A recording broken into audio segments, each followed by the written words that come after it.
Pleasure to be here. My name is Herwig Leijers. I'm a director of the University of Antwerp, but I'm also a biologist. Population ecology, biodiversity studies, and so also very interested in the theme of this conference. And so when Tom asked me whether I could be the moderator for this panel, I was very happy to say yes. And it's a panel with or a panel discussion with a very interesting title, these transformation and grounds for hope. Because when we think about sustainable future, that's something that we all would like to have, of course, a sustainable future, and that's what we're thinking about. But many of us are not thinking so much about sustainable future, but about the current challenges, trying to understand the current challenges, the mechanisms behind these current challenges, the underlying mechanisms, and then from there on trying to see what would be possible. But these challenges are so enormous, they are so daunting, that sometimes people are losing hope. Or the changes that we see or that we know are happening at a scale which is difficult to imagine for individuals. And as it is difficult to imagine for individuals, it means that it's also difficult to imagine for voters. And that means that politicians often are rather pushing back the reports that come from researchers like yourself, where they say, well, this is too much, we can't handle this. And that we just try to live and do with what we have, and we'll see what happens later. And that, of course, is not what we want to do. But in this kind of paralyzed situation, where the very good and very academically very well done studies exist, where these are pushed away, well, we are in a situation where we think, how can we then start thinking about sustainable futures? And that will only be possible if people also see some hope, if there is some hope that by addressing these issues, things are going to be better, things are going to change. And that hope must be visible. And that is something that I hope we will get to learn a bit about during this morning's talks that will be presented here and the discussion we have afterwards. And we have three talks by three very different people. We have a biodiversity researcher, we have a cognitive psychologist, and we have a development economist. These are people who normally hardly meet, and here they find each other together behind the same table. And so we're going to hear their perspectives on where they see hope, where there could be hope, what the challenges are for hope, all from their perspectives. And so just to introduce them, the first speaker will be Professor Bila Inogwabini. He's from the Catholique University of Congo in Kinshasa. He's a professor of biodiversity there, but he's not just an academic professor, he's also very much involved in actual conservation. He more or less founded a national or a nature reserve. He's trying to protect elephants and bonobos in that area, and is also a very important voice in Congo in the political discussions with the government about nature conservation. After that, we will have Sébastien Matteau, who is a cognitive psychologist from the University of Groningen in the Netherlands. He's studying perception and behavior of people and how behavior can change. And he also wrote, as a kind of side activity, he told me, a book on consciousness and knowledge in different organisms, and how whether there is consciousness, whether there is intelligence, whether there is knowledge, not only in humans, but also in animals, but also maybe in plants, also maybe in artificial intelligence systems, and so on. And he will pick some aspects of that work also in his presentation, I imagine. And then afterwards, we have Nicola Banks, who is a professor of global development at the University of Manchester. She has been very active in studying urban development and the problems underlying urban poverty, the power differences that exist there. But from that experience on, she also started a new kind of charity, you could call it, although charities is something that she has some criticism about. She started a new organization, One World Together, and that's an organization which is somehow rethinking how charity money could be used in a different way, in a way that has much more direct effects on local communities and organizations. And so I think we're in for some very interesting talks and hopefully a challenging discussion afterwards. So, Professor Inogwabini, it's your turn.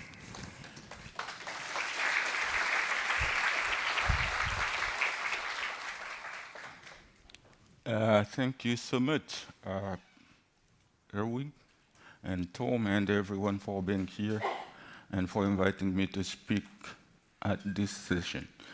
The way it has been phrased in the agenda, it worried me because it said this is the last session. After all the all the sessions we have had in this room, having to say something is a bit, it makes you a bit challenged. And you feel like you owe to respond to all the things that have been said before and so on. But I would like to reassure you, this is not the path I am going to take. I am going to discuss many other issues. Some of them are going to be repetitive of what has been already said. And then I will go on trying to discuss this issue of hope. The topic of my presentation is that everyone knows already, something everyone already knows. We are facing globally interconnected crisis, but we're trying to find if we can find some areas of where we could place the hope. So I am going to begin by repeating almost everything that everyone has already said. Some bits might miss, but you will recognize yourself. You would see your feelings in some of the areas that are going to be discussed here. I begin with the challenges of natural systems that we all know are collapsing. There is no doubt about that. I know that there might be people questioning whether there is evidence or whatever theories that you have. People think that when you work on biodiversity or climate change, you are just a bunch of people that are trying to make things look very bad. But I am here talking in front of one audience that I think is already aware of those situations. So I will go through the challenges, through the breakdown of the systems, of natural systems. I will go through the social challenges, and then we'll discuss a little bit of hope. I must say this. Don't expect to have something that says this is what is going to solve our crisis. I have no answer as such. So bear with me. It is going to be like trying to map out a process that can bring us to hope, that can bring us to take new challenges. So we all know that the climate is collapsing. There is no question about that. Even if you are skeptic about the idea of climate changing, the evidence is there. At least if you see the heat waves that we have in Europe these days, it tells us that something is not working as before. So I don't want to get deep in this, because this is an obvious fact. Even though some people would say it might just be some hiatuses in the weather patterns, that if you have it in a continuous way, then you should stop and try to ask yourself questions about why is this happening this way. Then we have, and this is my own area of expertise, we have a global biodiversity crisis where species have been disappearing at the rate that was unprecedented before. When you read all the scientific literature about biodiversity, you will find that there were extinctions in the past. But people say, why do you worry about this one? And they would say, well, if it had happened before, biodiversity bounced back, then we are more or less to expect the same thing. But we say no. From my own area of academia, we say no, because what caused the first extinction was natural causes, but the extinctions that we have now are cultural. They are human-led.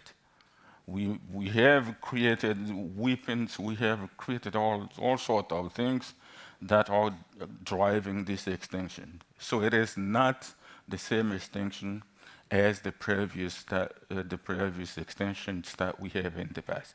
So there are causes to worry, because if biodiversity is depleted, we're going to deplete even the basics of what life means. And it could be one of the problems that faces our own species. So we have that crisis there. We have, and as I said, biodiversity is being lost because of our culture. Culture has also brought us all sorts of pollutions. You have noise, you have information pollution, you have junk food, and so on. I am so sorry. Sometimes when I talk about junk food as a sort of pollution, people always say, no, this is what has brought people to live decently because everyone can have food to eat. But to me, junk food is a way of polluting yourself. I am more than happy to discuss this if there is any question about that, but we pollute ourselves with junk food. Then we have, if you look at this, you have countries that are most polluted. And I am not saying that there are countries that are not polluted. You can find pollution everywhere. If you look at that list over there, most of the countries that are most polluted are from what you have been calling, or people call, global south. It is very, very difficult to take this forward as a discussion because there are many causes, including inequalities of access to the resources to treat, and inequality of science, and so on. So I don't want to go very deep, simply because I am concerned by the time. But I wanted to bring that as one of the most important crises or challenge that we currently face. Then you have the land degradation. I know that you all know all of these things. I am just trying to repeat them so that you see where I am coming from when I would speak about hope. So you see the land is being degraded almost all over the world, with the consequences that even soil productivity is decreasing, and that is going to pose a very big problem for food security in some countries. Some countries will likely become so dependent on the import of food, which is going to create another other sort of dependencies.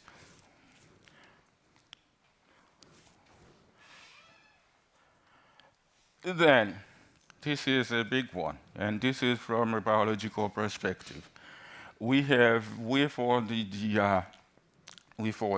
issues of climate change, we have had people are now saying that, not saying, we have found in studies that the frequencies of having epidemics and pandemics is increasing.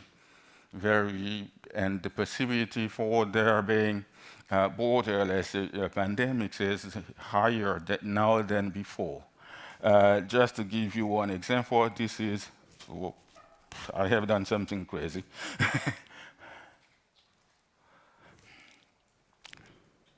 If you look at this graph here, it shows you that back in the past, Ebola would have come back in a frequency of about 10 years. Now, it is about 2.25 years. And if you add new episodes, it is going to decrease. So we have more frequent epidemics and most likely more frequent pandemics.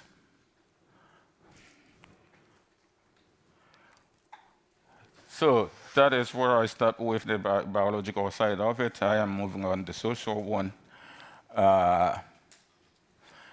We have an issue of demography. Demographics are changing.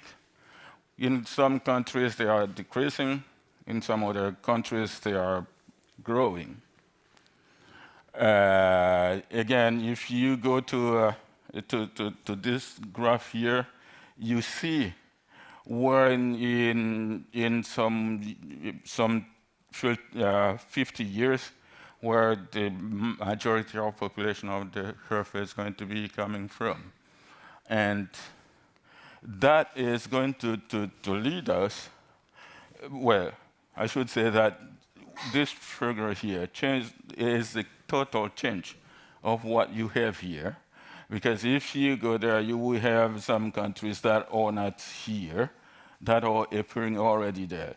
I would like to say, for example, my own country, Democratic Republic of Congo, which has a very big problem of population growth. We have never seen that in the history where you have a lot of people coming, being born with inadequate institutions to care for them, facilities, and so on. So it is a big problem. There is a debate about what I have said. If you talk to people from economics, they will tell you the population can become a driver for change because of the market that it is going to offer. But before it becomes an asset, population needs to have a quality, it needs to be cared for, it needs to have education, and so on.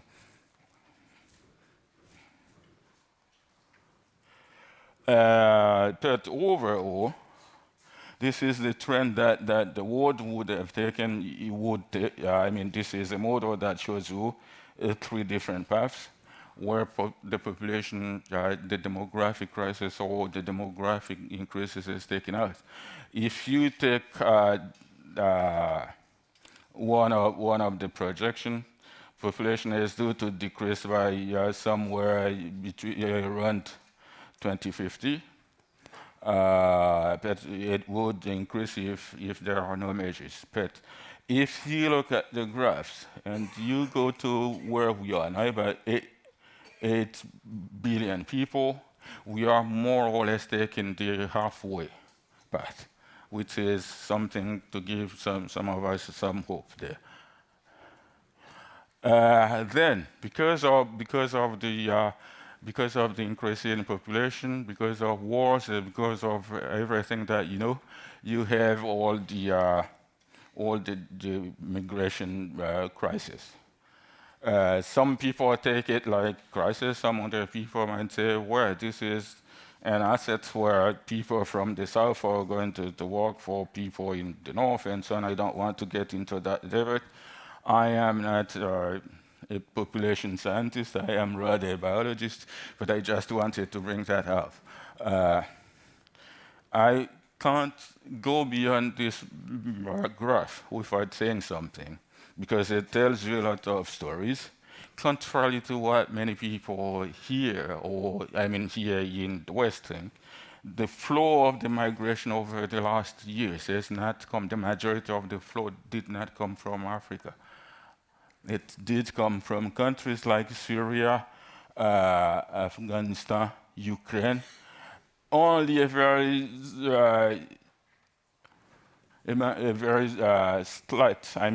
flat migration wave has come from southern Sudan and Sudan. So when people talk about migration, you always feel like people are targeting Africa, that this is where the migration is coming from. But it is not true, at least for the last decade. Of course, when you talk about the social crisis, you can't avoid talking about inequality. There are inequalities within and between countries, meaning that the poor are getting poorer, whereas the richer are getting richer. So I don't want to go very far with this because this is something that has been discussed, I think, yesterday. So it is just a reminder of what we saw yesterday. We have new forms of imperialism. For us, it began back in the year 2001, where there was this issue about global war on terror. And then you have its continuation and so on. This is what is very important for me in this context of talking to people doing economics, simply because it talks about things like fragmentation of the of almost old parameters. When you see, for example, the finance, this is a very interesting one, because from 2010, fragmentation of everything has been increasing. The finances are fragmented, mobility is fragmented. There's even sharper fragmentation of politics. By fragmentation, yes, I mean dislocation of everything that was built back in the 1945, the international order. For example, when we talk about financial fragmentation, what we mean is simply that the dollar has lost some of its ground, that let's be blunt as that. Some other currencies are taking the space that is being left out by the dollars. That is what it means. This figure is mind-boggling. It was not there when I was presenting when I was preparing my presentation. Then a colleague of mine sent it to me last night, said, well, look at what it means. We have been talking about gender equality for so long, but look at the figure, 90, and then you have 20-something. It is only slightly decreasing. There is not so much change. If you take this as for the world, and then you have all countries with this. And when you do the average, it is mind-boggling that for that many years, we have been talking about gender equality, but it has only really slightly decreased. I did not know if I could call it a crisis, but it is a question that we need to speak about. This is just this graph, but then it becomes divided in countries. So all the colors that you saw there are just a representation of each country. But on average, worldwide, the inequality has only slightly decreased. We have a big one. We have a crisis of democracy. Very simply, you see that authoritarian regimes have been gaining ground, whereas democracy wins have been dropping. So it is also one thing that I personally consider as a great. Well, wars, we have also many wars. I know that I have very limited time now, but just so that it is only in Central North America that the dividend of the war situation has changed for positive. In all other areas, it has continued to be negative. We have come to, with all the technologies and so on, we have come to what I call a very tenuous relationship of what we have with the reality. People tend to invent their own stories. People tend to invent, to think that reality is relative. It depends on what you have, and it has created all the theories that, you know, where people can just invent things. And to me, what is really, really sad is that in the past, when you were talking to someone higher on the hierarchy, you will be expecting them to be talking about facts, not their own nightmares, not their own dreams, or whatever comes in their minds. But these days, you can talk to someone who is totally lying, but he knows he's lying. But if you ask them the questions about what are the facts that are justifying your claims, they would say, well, this is my own perspective. This is my own perspective. So we have come to a point where fake news is invading us, even in our bedrooms and so on. So you don't have any time to reflect. Well, this is my colleague there. It might be telling us a different story, but there are also worries about artificial intelligence, where people are worried about whether they will be losing their jobs and whether they will lose the command over their own lives. This is a very serious issue that we need to discuss. And with that, it comes with the idea of homogenization, where every culture becomes every culture. There are no differences and so on. I come from a country where I speak 2 or 4 languages. Here I am talking in English. There's a good thing about that, but there is also that uniformization, which is making us lose a lot of cultural diversity. So how do we create a world that is going to be for all of us if we cannot all be the same? So I am going to go very briefly, very rapidly on the issue of hope. I constructed my point of hope based on this book, The Spirit of Hope, which basically says everything that is said there is that it is just to say that hope should not be something where people are sitting and waiting for God to bring some manna from the heavens. They won't come anymore. Hope should not be there. That what hope should be?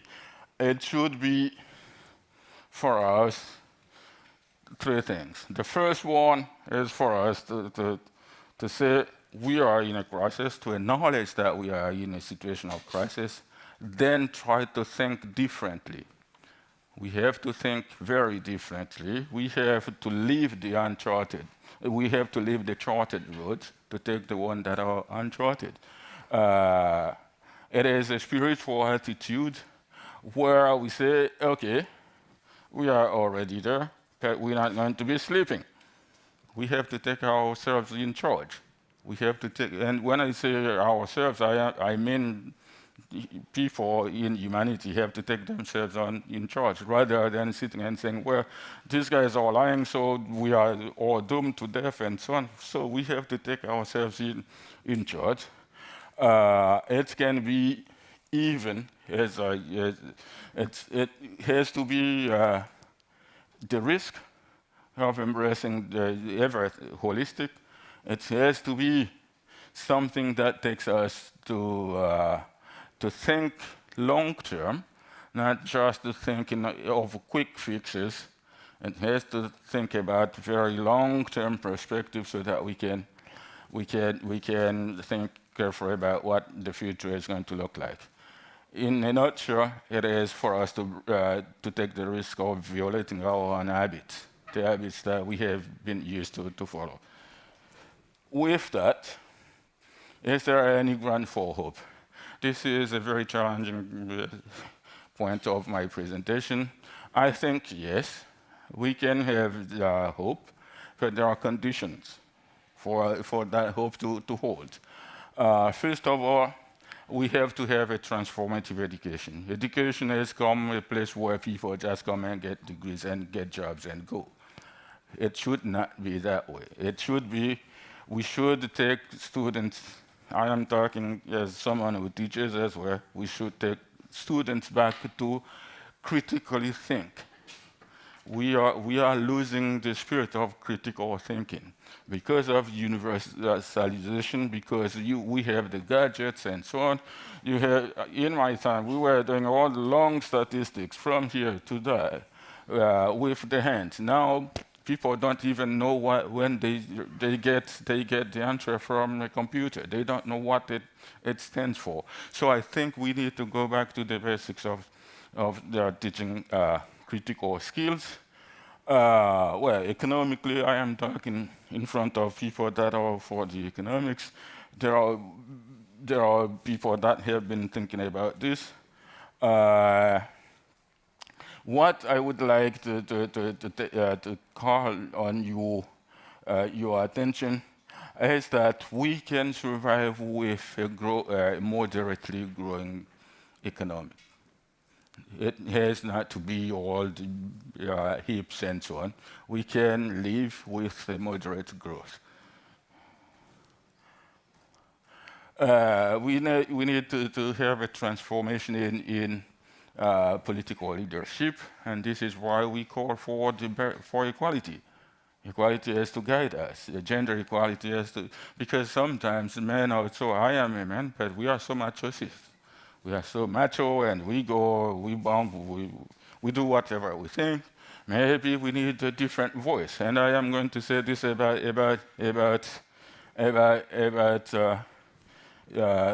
diversity in culture as well. So where do I find those things?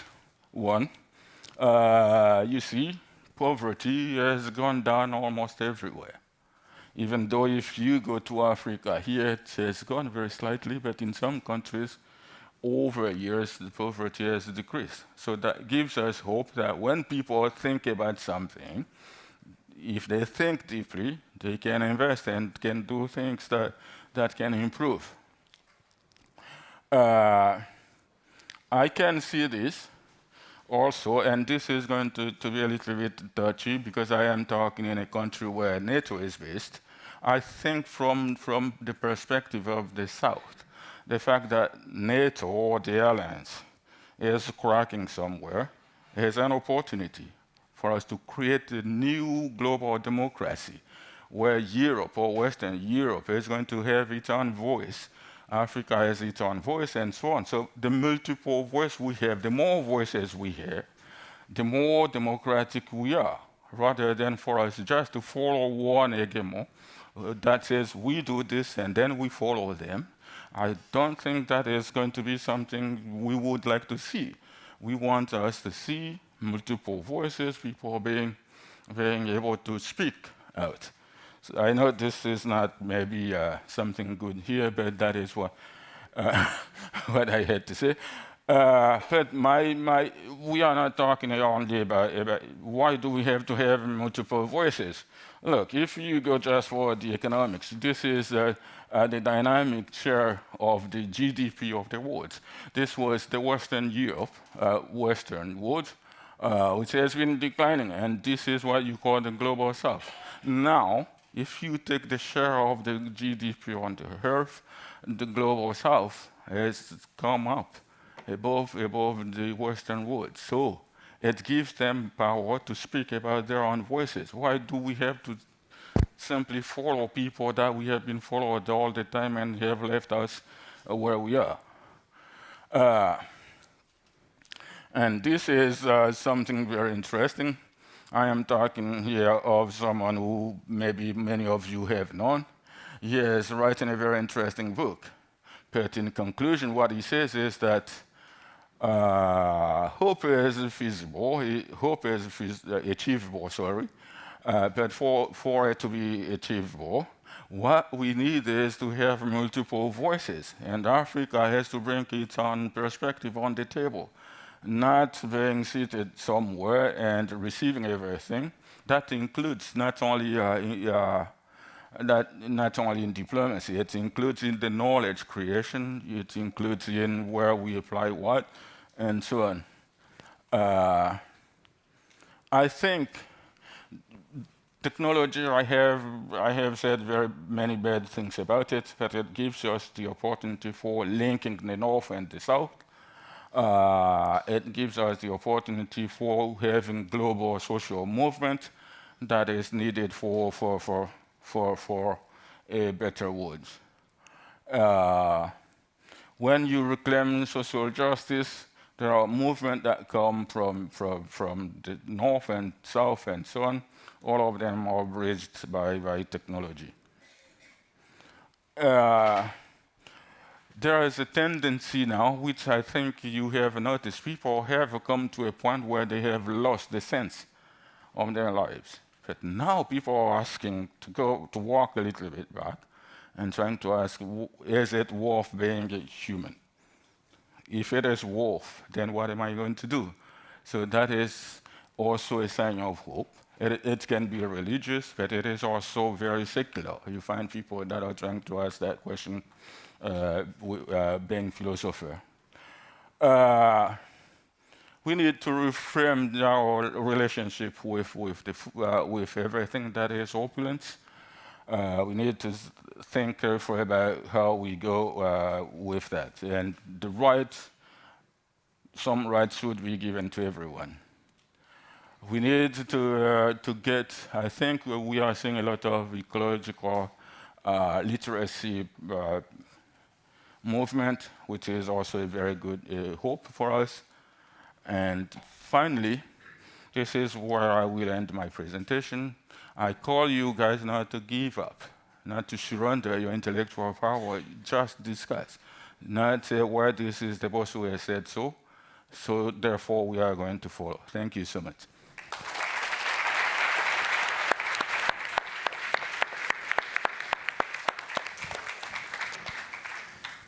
Thank you very much, Professor Inogwabini. For, I must say, 15 minutes I thought, whoa, all hope is going to disappear and disappear. But then you gave us some glimpses of, indeed, where there are hopeful trends that maybe we can capitalize on. So let's move to the second speaker now, Sébastien Matteau from Groningen. All right, thank you very much. Thanks for having me here at this conference as a psychologist or a cognitive neuroscientist. Small request, if it's possible. Yes, exactly. Thanks. As a cognitive neuroscientist interested in the intersection between human cognition and non-human cognition. And for the past few days, I've been attending a lot of talks and thinking, okay, how can I contribute to this conference and how can I bring you a message of hope, because that was explicitly the request, from my expertise as a psychologist. So that's what I will try to do. Now, the first thing that I saw when I arrived here at this conference was the documentary Cobalt Rush that's been screening here, and many of you have seen it as well, I think, and it's about workers in the cobalt mines in the Democratic Republic of Congo and the women who are not in the mines generally, but washing, cleaning the product in the river. And this is a hard life. This is clearly a hard life. And when you look at a documentary like this, then essentially this is a call for behavior change, right? It's not a call for behavior change of these workers themselves, but it is a call of behavior change for the people who buy their products. A call to pay a little bit more for this product so that these workers can have a better life. And when I see a lot of the presentations that I've seen at this conference are, in a sense, about behavior change. So we've seen, I saw a presentation about landowners in Ghana, and a call for them to sort of take proactive and collective action against flooding. because that's an increasing problem in the greater Accra metropolitan area. I've heard many times, as you have, that people should reduce their ecological footprint, so change their behavior to consume a little bit less. I've heard a call for organizations to share knowledge more with each other and for companies to share knowledge with each other so that they can take better collective decisions, right? Rather than actually really keeping their knowledge and their data to themselves to have a competitive edge, but which is at the end to the detriment of everyone. And there was the concept of knowledge diplomacy was introduced. And I've heard a talk about river pollution in Bolivia, which is a big problem, and a call for politicians, but also the inhabitants to actually change their behavior to pollute a little bit less. Now, all of this is about behavior change. I've also heard things, by the way, that are not about behavior change, but are more about practical applications. For example, what I found very inspiring in the beginning was the idea of rooftop gardens in Palestine, which I think is an awesome idea and is, of course, more practically applied. But a lot of things are actually about behavior change. Now, and why? If behavior change is necessary, of course, it means that we don't behave as we should in a way, and why not? Well, during the opening keynote, someone said there is a war of values. And I respectfully disagree, because I don't think there is a war of values as such. It is not that there is, for example, people on one side of the political spectrum who have completely different values from the left side of the political spectrum, and therefore we're at war. Actually, most people share most core values. Virtually everyone across the world and virtually on every side of the political spectrum will agree that you should not hurt other people, and you should help other people when they are in need. Virtually everyone subscribes to some kind of value of equality, although what that means in practice is very different between different people. So I don't, and this is already a small message of hope, because I don't think that the values that people have themselves are problematic. Nevertheless, despite the fact that we have, by and large, positive values, which we share with each other, of course, our behavior very often deviates from these values. So as a psychologist, I often kind of think of it like this, right? So the distracted boyfriend is everyone, including the people here in this room. And what we spend most of our time thinking about and what drives our behavior are concrete, immediate, and emotional needs, right? Things related to hunger, things related to sex, prestige, those kinds of things. Things that we want, and we want them now. And what we report feeling is important to us, but what we act upon much less are abstract long-term needs, things related to equality, things related to climate change. We find them important, but they just don't have that same power to drive our behavior. And therefore, a lot of times, the behavior that follows from our immediate needs and our values are in contradiction with each other, and we engage in behavior that is not always desirable. This is not only something that right-wing extremists do, this is also something that we do, right? For example, a lot of you, for example, feel that flying is bad for the environment, so that contradicts your abstract value that you should be protective of the environment. But at the same time, you want to attend EADI in person rather than be online, because, and I hope I'm not offending people who are watching online, but I think we all agree that it's much more fun to be here in person, and that immediate emotional need trumps your value. And imagine that if that happens for the people who are in this room here today, imagine how the decisions pan out for people who are a little bit less concerned with those abstract values. So, but it's really difficult to align abstract values with concrete needs. If it were not difficult, of course, there would be much less problems in the world. Climate change is probably the best example of a conflict between our immediate emotional need to consume and our abstract value to actually protect the environment and think about the generations that follow. But what I want to do is actually give you one example, one ground of hope that relates very much to my own interest in the intersection between animals and humans. And this is a very small example, right? We've seen a lot of sort of big thoughts, big global challenges, right? But I want to kind of take it back to something that is much smaller, but also use it kind of as a case study, maybe to illustrate a point. And it relates to my favorite animals, bumblebees. I also feel like you deserve at this point in the conference some animal video, so I'll give you that. But we'll start a little bit gruesome, right? So let's take a step back. 1 century ago, 99 years exactly ago, Harold Bastin published this very influential paper in the Scientific American where he asked, do insects feel pain? And his answer is no, insects do not feel pain. And this is very much in line with the thoughts dating back to Descartes, René Descartes, and his idea of la bête machine, the machine animal, that animals, certainly insects, but in principle all animals, they may behave and sometimes they look as though they have some kind of experience of pain and joy, but really they're not having anything. They're empty on the inside, there is no subjective experience, no consciousness, no pain, no joy, they're just little machines, and they may be pretty to look at, but essentially they have no intrinsic value and they exist for the benefit of humans. And how did Harold Bastin illustrate this point? He took insects. In this case, you see a photo of a dragonfly, and he amputated parts of their body. In this case, the hind body of the dragonfly. And then he noted, and this is indeed surprising, that many insects were still willing to eat when large parts of their bodies had been amputated. And then he felt that was a sign that they were not in pain, because he felt it was difficult to imagine that you would still eat if you were in pain. And he felt it were necessary here to, it's quite sadistic, to feed the dragonfly its own hind body, which it in fact ate. And I think this is representative of a view of animals and nature that has been very prevalent throughout most of human history, probably, right? The idea that nature, certainly in the West, but I think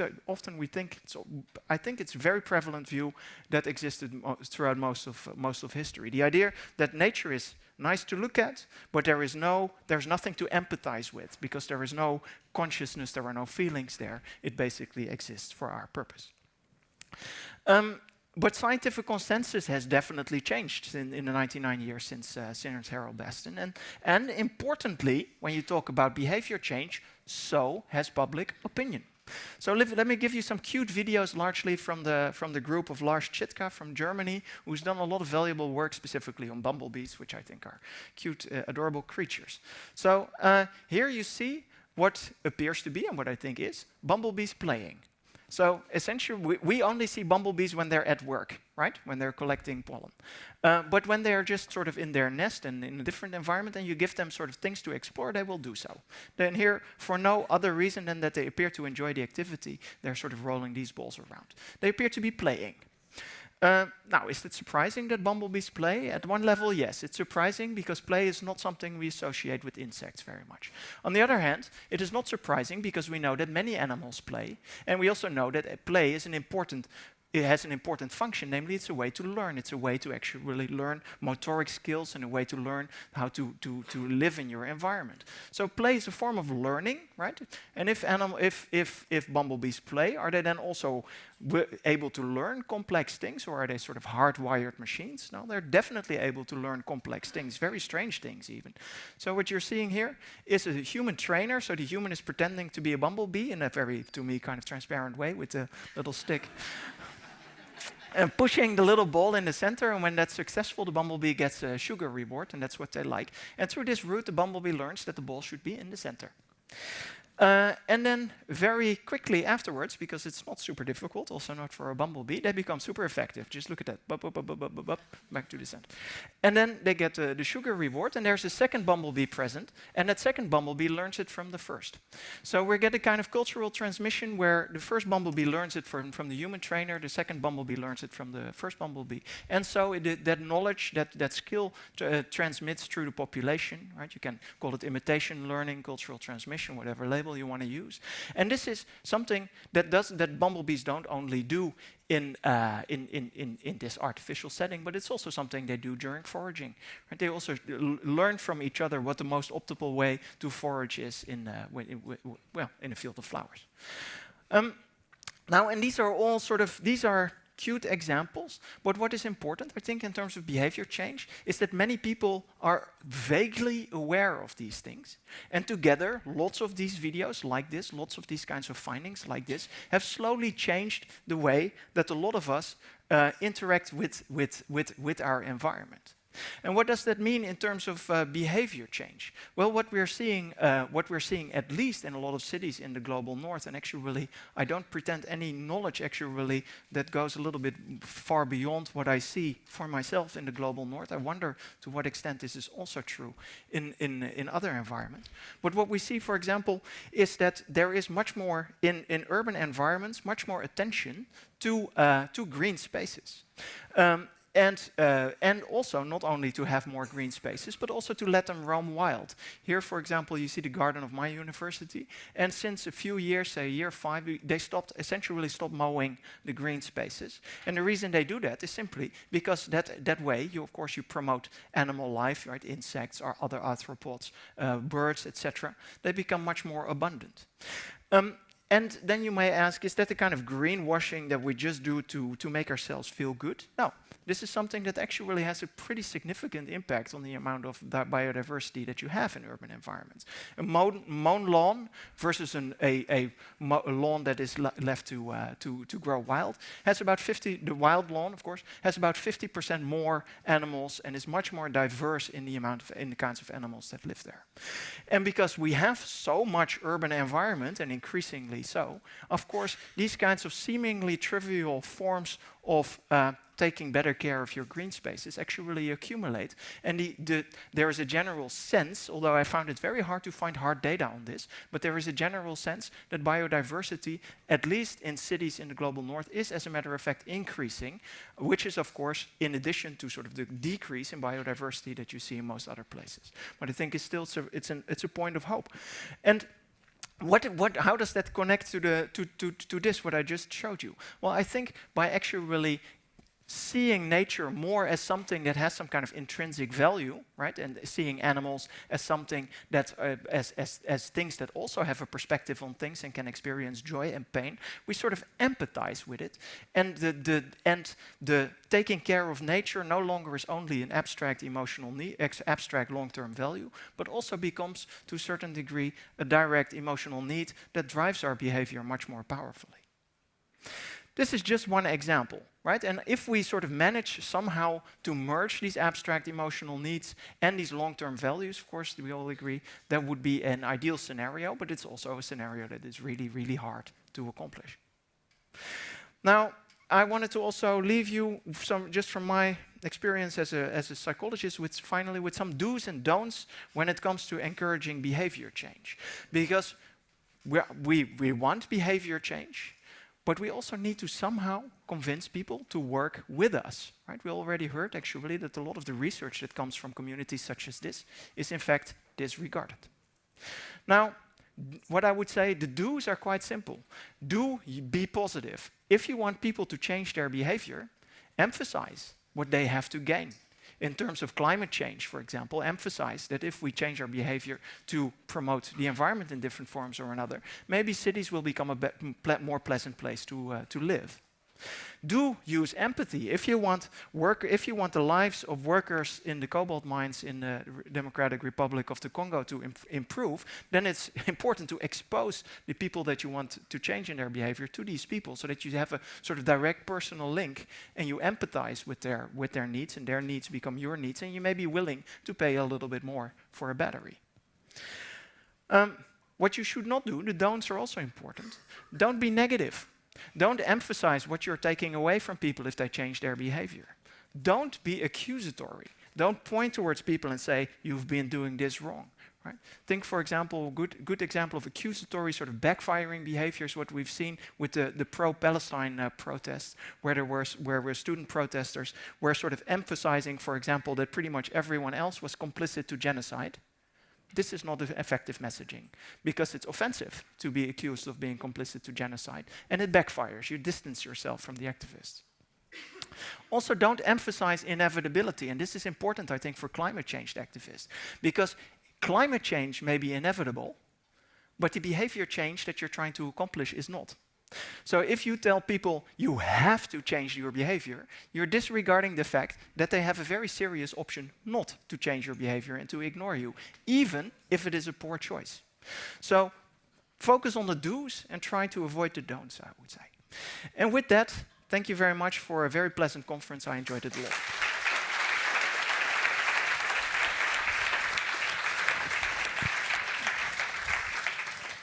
Okay, thank you for this with some interesting examples of behavioral changes happening and some practical advice on how to do that.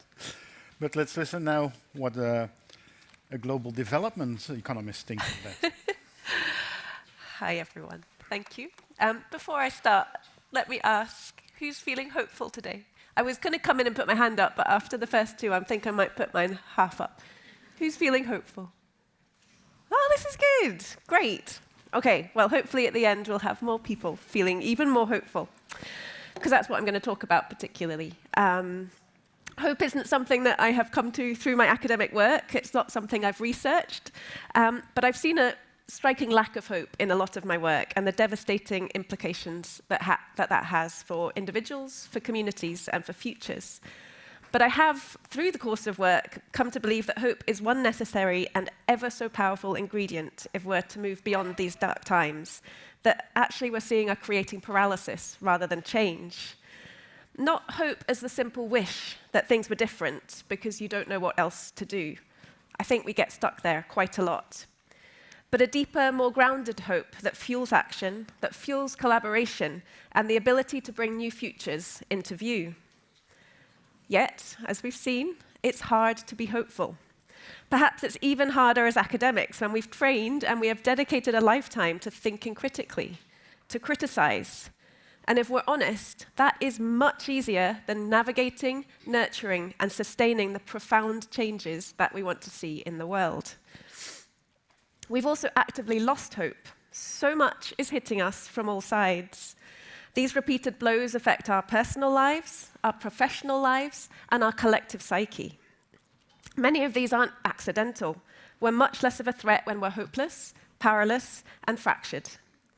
So perhaps we need to start thinking about hope not as a luxury, but as one of our greatest resources.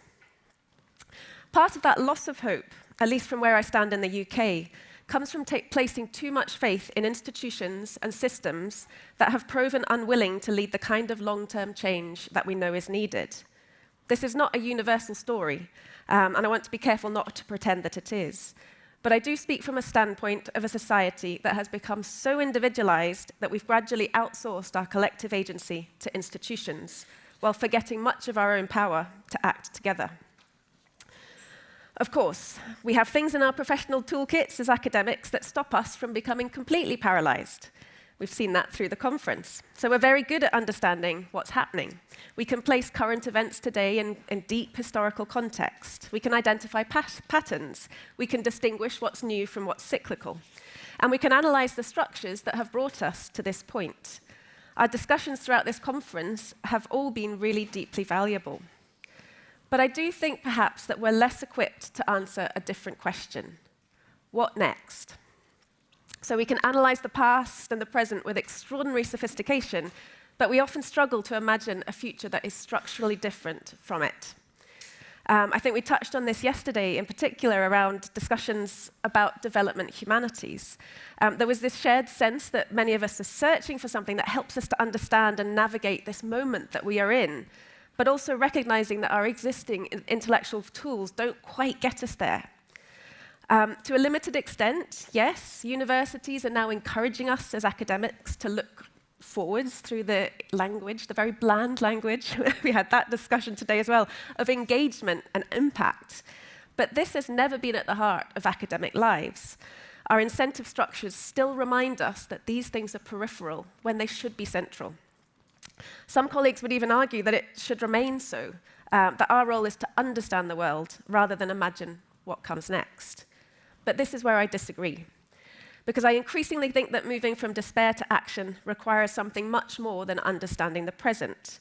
It requires us to believe that another future is genuinely possible, because if we cannot imagine and if we cannot fall in love with a different future, we're unlikely to find our way towards it. So I'd like to spend a few minutes talking about where I found my own hope, more accurately, with whom I found my own hope, because I don't think hope is ever an individual pursuit. And then I'd like to reflect on what that experience has taught me about our role as academics, on how we might begin to use the many privileges of an academic career in ways that make those different futures, those new futures, just a little more possible. Ta-da. I spent a long time on these slides. So one thing that can be difficult as we lose ourselves in collapse, in destruction, in retrenchment, is that these moments do not only take things away. If we can look through the darkness, we'll also see that they create opportunities. They create space, space to ask different questions, space to imagine alternatives that previously felt impossible. That crack, right there, that is where the light gets in. And I've seen this really clearly over the past year as colleagues across the world have responded to the collapse of international aid. Again, I don't want to overgeneralize, but there has been a striking difference in this. So among colleagues in the global north, the dominant response has been grief, helplessness. Lives will be lost, organizations will be closed, the world will be poorer for it. And I share those fears myself. But among friends and colleagues in the global south, alongside that same fear, grief, and anger, I've also encountered something else, a cautious optimism that perhaps the collapse of one system creates the possibility of building another. Not because that suffering is worthwhile, but because many of the people who've lived with the inequalities of that system for decades have long known that it was never going to deliver the future that they want. My own journey began in much the same place. For 15 years, I've researched aid and charity finance, trying to understand why, despite repeated commitments to localization and locally led development, new ways of doing things that work better, so little has actually changed. We've had new language, new partnerships, new declarations, yet decision-making power and finance remains concentrated in the global north. The evidence there is remarkably consistent, and we've heard a lot about that this week too. At first, this personally produced frustration, then cynicism. If we couldn't even achieve the first tentative steps in this direction, how could we possibly imagine more fundamental change? It was clear that the system had become exceptionally good at talking about change and transformation, while very quietly reproducing itself. And then something unexpected happened. One side research project ended up changing how I saw the whole landscape. We were mapping the UK's development charity sector and where it got its income from. There was one finding that jumped out at me. The largest funder of international development in the UK wasn't the donors who create the rules of the system. It wasn't the governments, it wasn't the foundations, it was the UK public. Every year, ordinary people collectively gave more than £2 billion to development charities, because they believed that people, wherever they live, deserve the chance to build better futures. And suddenly the question looked completely different. The real problem was that generosity, that trust, that belief didn't exist. What was missing was a way for that generosity to reach the people who are already creating those futures in their own communities. And that possibility stayed with me. Around about the same time, I joined a social lab called Reimagining the International NGO, where I met my now co-founder and close friend, Chibwe Masabo Henry. What began about questions about aid reform gradually became conversations about possibility. We asked new questions. Instead of asking why the existing system wasn't changing, we found ourselves asking what it might look like if we stopped trying to reform what wasn't working and instead built something alongside it. That idea became One World Together. In many ways, it is the most simple idea. We invite people to pool modest monthly or annual donations, and we transfer them directly with absolutely no strings attached to 4 community-led organizations that we've known and worked alongside for many years. We didn't create those organizations. We definitely didn't create their solutions, but we simply recognized that they're already building the futures we'd spent so many years talking about. We'd discovered a new way that we could stand behind them, helping to channel trust, resources, and relationships towards the work that they're already leading. Each donation doesn't just support community-led action. It also becomes one more hand helping to build a new flow of long-term, flexible finance. Our Zambian partner put it best: one fund, many hands, deep impact. That, more than anything else, is where I find hope as we usher in a new system of giving. Not because we know that One World Together has all the answers, though we hope it will. We're still learning every day. but because working alongside extraordinary community organizations reminds us that another future is not an abstract idea waiting to be designed. It already exists, quietly, in countless places.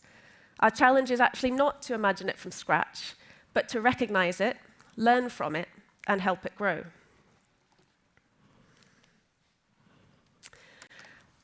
So soon after this, I discovered that this journey that we'd been on actually had a name. John Paul Lederach calls it the moral imagination, the capacity to imagine something rooted in the realities of the present, yet capable of giving birth to that which does not yet exist. And I love that idea because it reminds us that hope is not detached from reality. It doesn't have to be naive, quite the opposite. It begins by seeing the world exactly as it is, but refusing to believe that it is all that it can become. And all of this had made me feel quite differently about what it means to be an academic. For much of our careers, we're encouraged to think about what we're good at. We become experts in particular fields, in methods, in disciplines. We learn to ask better questions, develop and extend new theoretical understandings, to produce stronger evidence and to make more convincing arguments. These things matter enormously, and they always will. But increasingly, I found myself asking a very different question. What are we good for? I don't think that answer lies primarily in our expertise. It lies in the privileges that quietly accumulate across an academic career. The relationships we build, the trust we are afforded, the convening power we hold, the legitimacy that allows us to move between communities, policymakers, funders, practitioners, students, and the general public. These are extraordinary privileges, and perhaps we spend too little time asking what they are actually for. For me, the answer has been surprisingly simple. They are there to be shared, to open doors that remain closed to others, to connect people who would otherwise never meet, to help shift attention and resources towards those whose knowledge, whose leadership, and whose imagination have been overlooked for far too long. In other words, they are all there to become a conduit, not a destination. And that, to me, is what hope really does. It doesn't remove uncertainty. I know personally that it doesn't remove fear. There are many days when the scale of these challenges feel overwhelming, when I wonder whether any of this is enough or whether I should simply be writing the papers that feel safer and more familiar. But somewhere along the way, hope stopped feeling like optimism. It became the knowledge that there was meaningful work to do alongside people I deeply trusted and admired. The uncertainty and the fear may not have disappeared, but the paralysis did. It became something much more practical. The knowledge that there is always something more we can do from whatever position we occupy. That our contribution is not to have all the answers, but to help create the conditions in which new answers can emerge through others. That the future is not something waiting for us somewhere ahead. It's already being built, quietly and without recognition, by communities whose imaginations have never been limited by the institutions around them. If there is one thing I've learned over the past few years, it's that this greatest privilege is not the knowledge that we accumulate. It's the people we meet along the way. They change how we think, what we value, and what we believe is possible. If we allow them to, they also change what we choose to do with the privileges our career has given us. So perhaps, at this particular moment, our challenge is not simply to continue explaining the world with ever greater precision. It's to use everything that our academic lives have afforded us to help bring into view the futures that so many people are already working to create. For me, that is where hope lives. Not as a feeling, not even as an idea, but as a shared practice of imagining, connecting, and building something that does not yet fully exist. And that's the question that I will leave you with. Not simply, what are you good at, but what are you good for?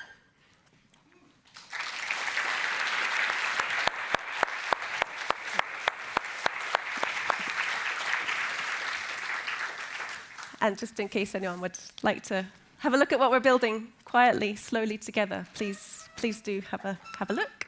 Thank you. Okay, thank you very much. Very inspiring also. But immediately also raising some questions when I compare the different speakers, and I go back to what Sebastian said about these abstract needs and or the abstract values and the very concrete needs. And I wonder how does that relate, for example, to the money that the public is giving. Are they giving because of abstract values, or are they giving because of very concrete needs which they can immediately relate to, like building a school, building a hospital, paying doctors, or how do you think these two relate? It's a very important question. And 3 years in, it's one of the things that we're realizing is at the heart of the change we need to see, because we have decades of we have decades of being shaped into a particular way of giving that is based on saviorism, that is based on this is the good that your money can buy. It is a journey to get to the point at which you can change people's perceptions of giving away from charity and helping poor people towards solidarity. We can stand beside the local leaders and communities that are creating change.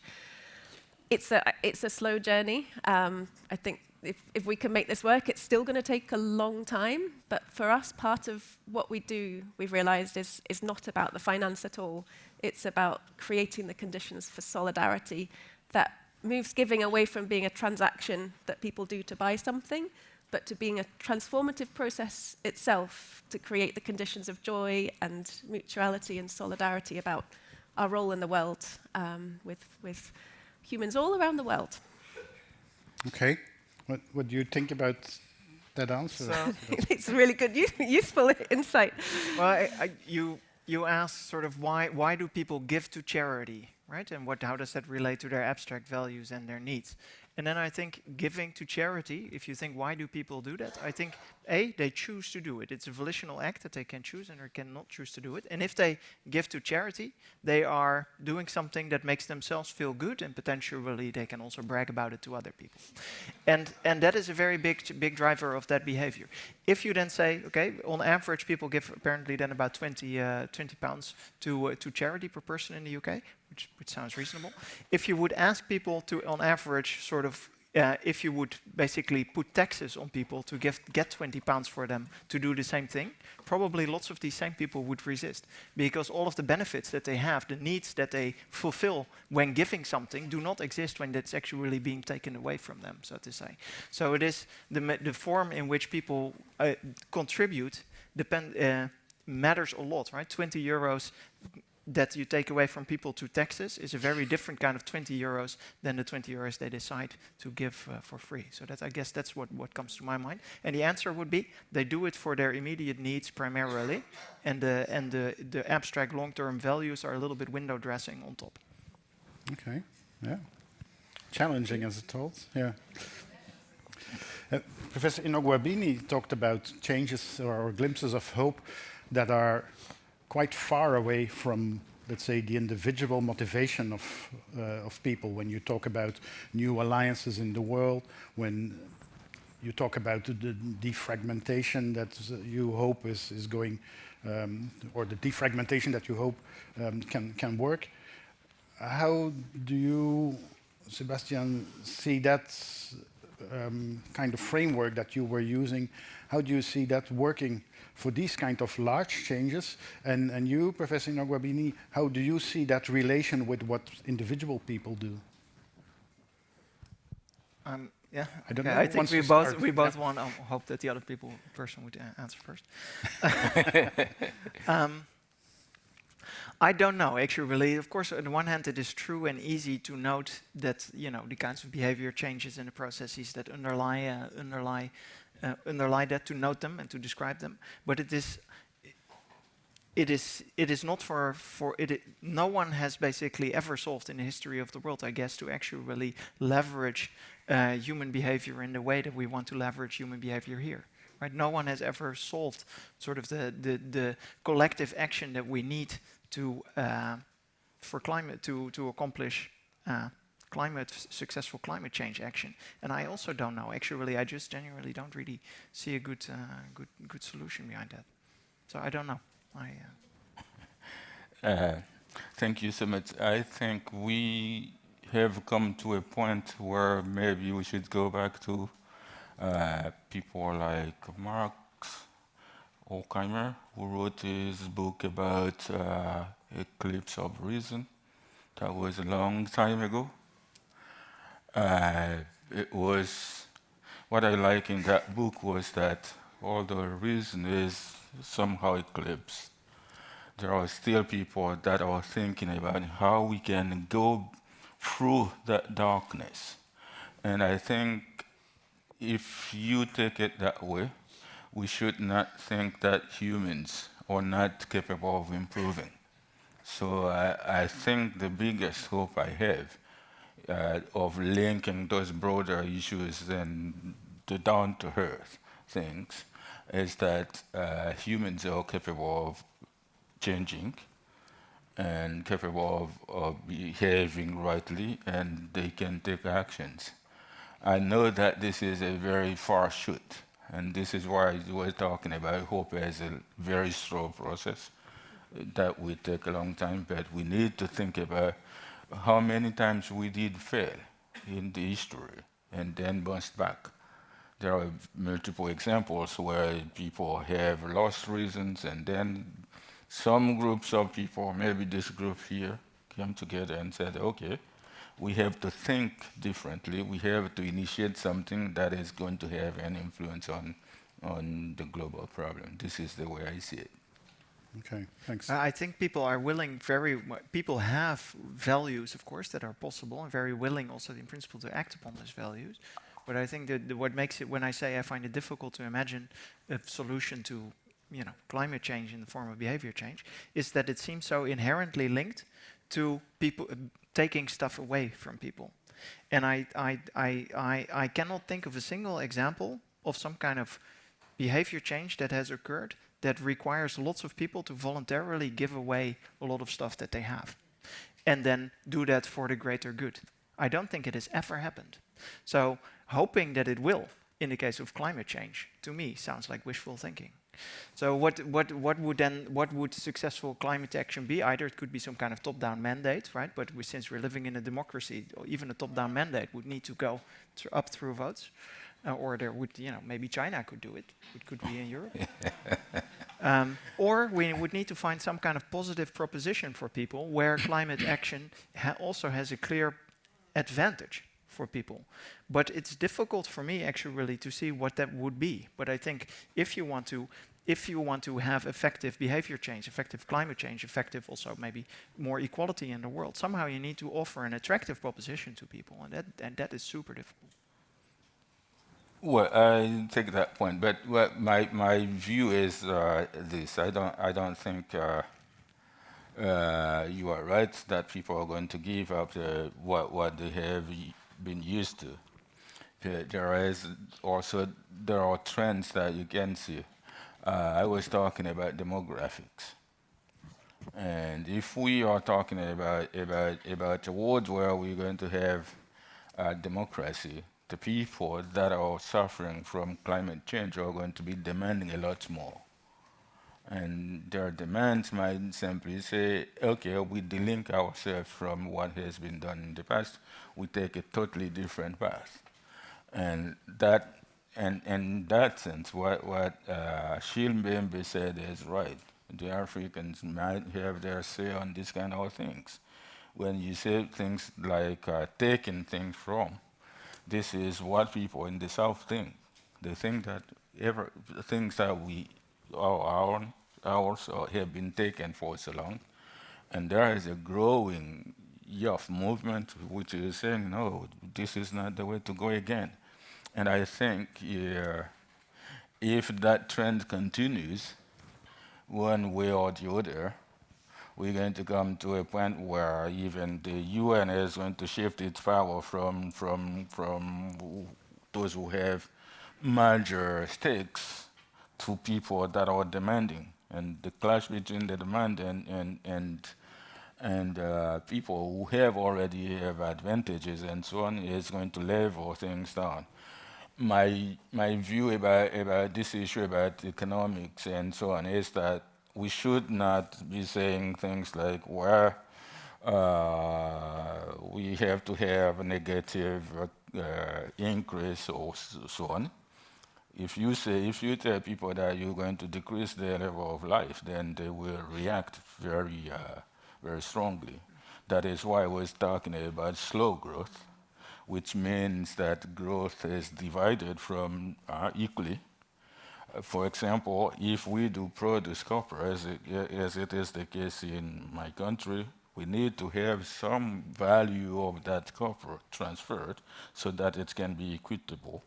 But people that invest, they have to lose at least some of their benefits. It is going to be that way, or they might even lose everything. Look what has happened in countries like Mali with the uranium.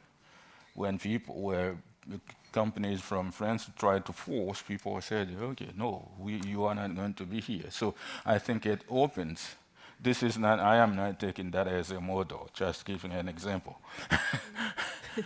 So if we come to that point, then it will open to negotiations. I have seen Areva going back to Mali and Guinea saying, okay, we have heard your voices, so how do we go from here?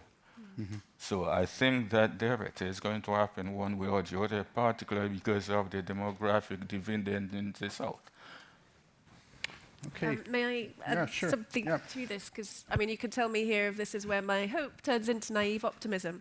But I do think we can talk about different kinds of behavior change. So there is the behavior change, which I think you might be talking about, is can I make you, right now, this moment, see something that makes you take action? But I think what we're talking about, not on this side of the table, because it's not a debate, but we're talking about slow change, which is not instantaneous behavior change. That I do think that the most effective way of this slow change is making people be part of something so that it never is a process of taking something away. It is joining something that creates realization and joy. And I completely agree, Bila, when you say that education is a critical part of that. We don't have an education system that creates global citizenship or ecological thinking, or that makes us think about non-human life as well as profit and individual pursuit. And I think in what both of us are saying is that's where we have to give people places to come together and to realize the need for this change. So much that they don't even know it's change. It's just being part of something different. So yeah, that would be my hopeful response. Okay, thank you. Maybe there are some questions from the public. Yeah, there's a microphone.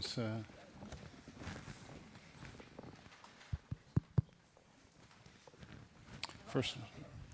Yeah, I'm interested in your opinion on social tipping points, because for quite many years I was so hopeful that we would be producing social tipping points in the right and positive direction for collective action and towards equality and climate policy.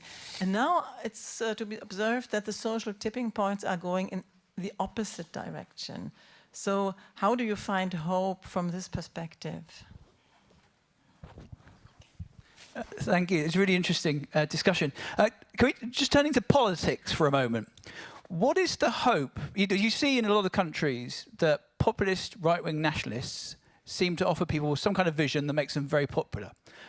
What do you see is the hope that they're being offered by that, quite sometimes very racist offers? What's the hope that people get from right-wing populists, and what should progressive political parties do about that to offer hope, and what are progressive parties doing wrong? Thank you. I think both questions go in the same direction about this tipping point. So maybe there can be an answer already from somebody. Well, maybe indeed very similar and very important questions, I think, that we're all asking ourselves. And I don't think actually really that left-wing progressive parties are doing anything wrong. I think it's an unfair playing field, essentially, really, because the populists can directly appeal to what we want and we want now, namely stuff for ourselves and not sacrifice anything. And in principle, the progressive parties, by definition, of course, have these abstract long-term values as their. So that's an unfair playing field, and that's also, I think, why they lose, and historically very often lose. And the more difficult society becomes, the more they lose, because when everything is fine, then people are more open, actually, to living, to voting for parties that support these long-term values. But when they feel they are being threatened in their livelihood, then they revert to populism quite systematically, and they will continue to do so, I think, also in the future. So what can we change? I think, well, the change, I mentioned this already, I think one very, very negative and super important factor is the discourse that is caused by social media. So in principle, social media somehow needs to be removed. And also, and this is not, and the nice thing about this is that social media is also experienced by a lot of people as being unpleasant. So there is some kind of support for social media at least being limited, and that may translate indirectly also to more positive political movements, I think. On the question about the tipping points, I think it is the right question to ask. We have seen the decline of everything that we have hoped for in the last few decades. But at the same time, I would say that all the social changes that you come across in history have been bumping and down, going up and down, up and down. So it should not be a reason for us to lose hope, because there are variations within that movement. For me, what is the most important is that, as I said when I concluded, we should not surrender ourselves and say, well, this is the way things are, and let's cope with them as they are. No, if we keep on thinking and creating new, bringing new energy within that fluctuation, it will bounce us back to a point where we will reach a tipping point. I can talk about this for so long, because if you can take history of democracy, well, it has been bumpy. And we are in one of those areas where it is very bumpy for us to see where we are going. But this is why, when I was invited to speak about hope, I said this is a good venue for me, because I will be talking with people that I think can create knowledge to shape that future. So we are part of the team to do this, not to sit back and say, well, we have come with drawbacks, then we are not going to move anywhere. So let's take it like a chance that we have many brilliant brains together thinking about this. This is already a sign of hope that we are just about to talk about it. I'll say 2 quick points on the tipping point. One is, I think, the unfair landscape, the funding of these narratives. They have been giving very long-term, very large volumes of funding to just get on with it. The other side has not had that, and that is transformational. But the other part is that I think the far right have been very effective at choosing a message that brings everyone together, and no one is around the edges disagreeing, debating, arguing, pointing out the pitfalls. They have found the message that brings everyone together, and therefore it gets amplified by everyone. And I think particularly in academic circles, we spend so much time like poking holes in different arguments. We never get to that one message that could bring everyone around to get to the tipping point. On your point, Andy, I don't think that the message is speaking to hope. I think the message is speaking to fear, and that is another thing that attracts humans. They want to come towards a safety, which is, there is a solution, it's about other people, and it completely pulls the mask over people's eyes that is not the problem. And for the people speaking, it's a get-out-of-jail-free card, because they don't need to say, we don't have the answers, we're just going to get you to the stage where you'll then realize later down the line. So for me, it's not about hope at all. Okay, thank you. In the sake of time, we have to stop now. I'd like to thank our speakers. Well done. Well done. Thank you. And I would like to thank you, and I hope you're leaving with some hope. Thanks.